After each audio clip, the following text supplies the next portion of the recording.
Европската комисија се оградува од можно разделување на пакетот Македонија-Албанија. Конечната одлука ќе ја донесе Европскиот совет.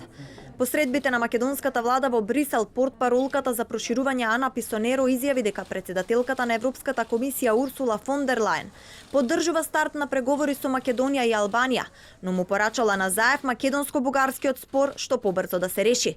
На прашање дали фон дер Лајен го поддржува ставот на еврокомесарот за проширување Оливер Вархеј дека е можно одвојување на пакетот Албанија и Македонија, Писонеро објаснува.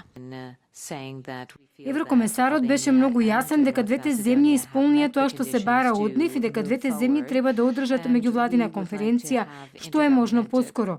Но одговорноста за свикување на меѓувладините конференции е кај председателството на Европската Унија во Советот. Премиерот Заев денеска на европските челници им порача дека јазикот и идентитетот не може да се стават на масата за преговори со Бугарија. Во интервју за МИА тој вели дека одвојувањето на Албанија и Македонија не е во ничиј интерес и дека непринципиелноста од страна на Европската Унија може да има безбедносни последици за целиот регион. Постои геополитички, безбедносен и економски ризик и секаков ризик затоа што не случајно кажуваме дека друга алтернатива, освен европската иднина на Северна Македонија и на цел Западен Балкан, не постои. Замрзнување или уште чекање ги отвара сите можности за секаков вид на ризик, кој што може Балканот да го вратат на оние децении, кога сите ние не сакавме, ниту да помислиме дека може да се повтори. Заев, придружуван од Димитров и Османи, остварија средби со сите челници на европските институции, но и со португалското председателство.